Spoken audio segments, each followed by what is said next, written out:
Азыркы учурда көптөгөн мекендештер сыяктуу эле сиз дагы кирди чыкты маселеси ойлонуп жатабы? Сиз эч ойлонбоңуз, биз кызматтабыз. Көп жылдык айдоочулук тажрыйбасы бар Малик мырза сиздерди Москва шаарынан Казакстанга эсен-аман алып барып келет. Автоунаабыз таза жана ыңгайлуу, эч кыйналбайсыз. Бизге бүгүн чалыңыз. Биздин байланыш номерлер: WhatsApp +7926 422 1990. Байланыш номери +7999 836 6823. Тартынбай чала бериңиздер. Биз үчүн сиздин коопсуздугуңуз маанилүү.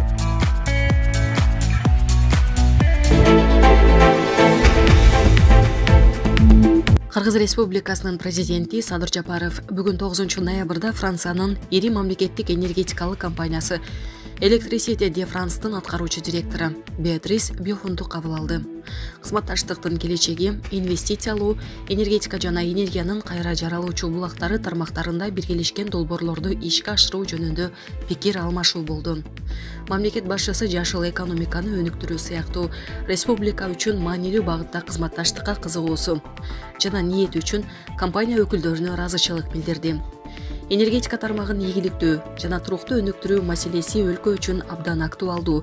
Кыргыз Республикасы учурда жаңы өндүрүүнүн бардык мүмкүнчүлүктөрүн изилдеп жатат жана жеке сектордун жашыл энергетикага өтүү боюнча демилгелерин жогору баалайт, деди ал. Кыргызстанда жагымдуу инвестициялык климат түзүлгөнүнө көңүл буруп, Садыр Жапаров кыргыз тарап атамекендик энергетика тармагына инвесторлорду тартуу үчүн кошумча шарттарды түзүү маселесин карап чыгууга даярдыгын белгиледи. Президент Садыр Жапаров Кыргызстандын франциялык инвесторлор менен активдүү кызматташууга даяр экенин ырастады.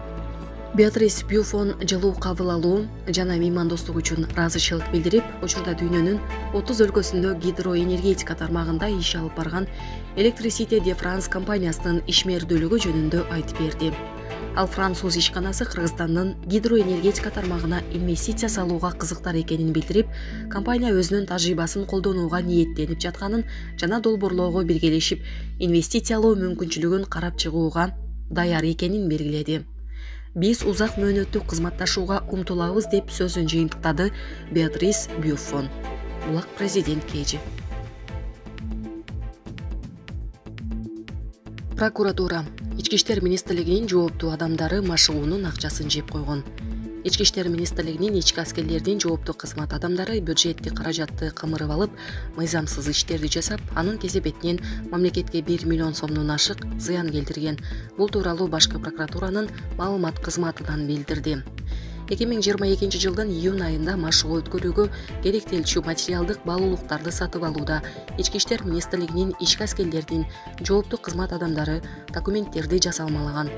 Бааны жогорулатуу жолу менен сатып алууда көрсөтүлгөн техникалык шарттардын талаптарына жооп бербеген товардык материалдык баалуулуктарды сатып алып, натыйжада мамлекетке 1 миллион сомдон ашык зыян келтирилген деп айтылат таратылган маалыматта.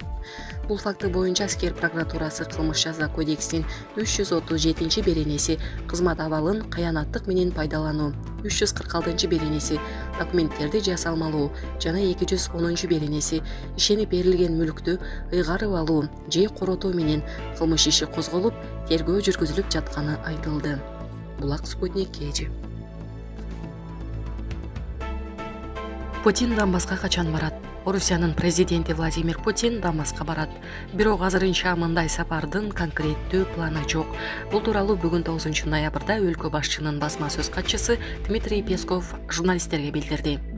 Азырынча конкреттүү пландар жок, бирок Путиндин Донбасска бара турган убагы келеринен күмөнүм жок албетте. Бул Орусиянын аймагы жана ал ошол жерде болот, деди Кремлдин өкүлү.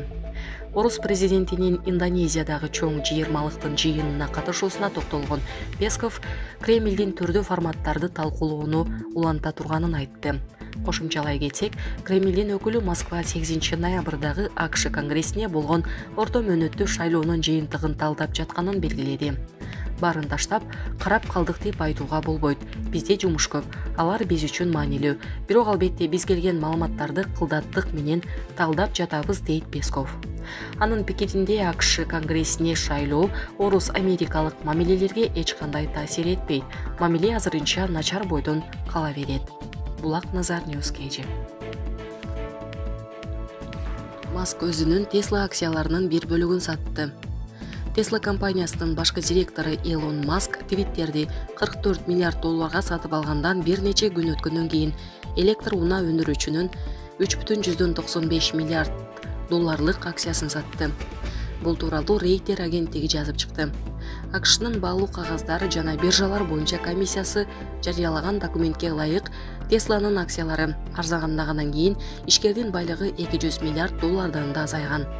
Маск 5-8 ноябрда 19,5 миллион долларлык акциясын сатты.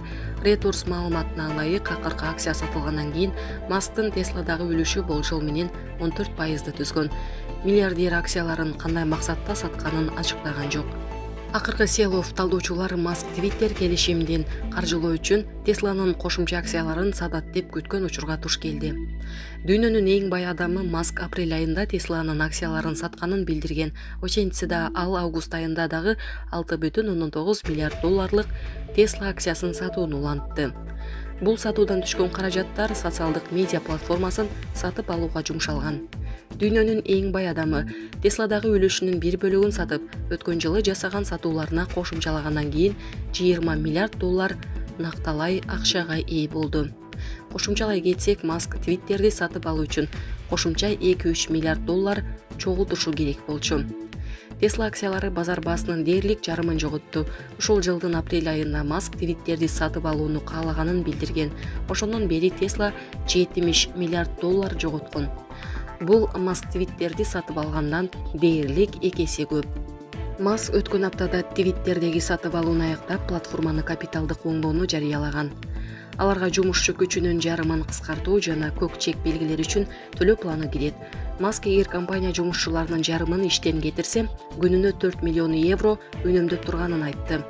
Ошондой эле ишкер абдан тез Twitter пайда издеп жатат. Себеби Илон Маск 13 миллиард доллар насыяны жогорку пайыз менен алган. Булак Назар Ньюскейджи. АКШ Зеленскийди Орусия менен сүйлөшүүгө үндөдү.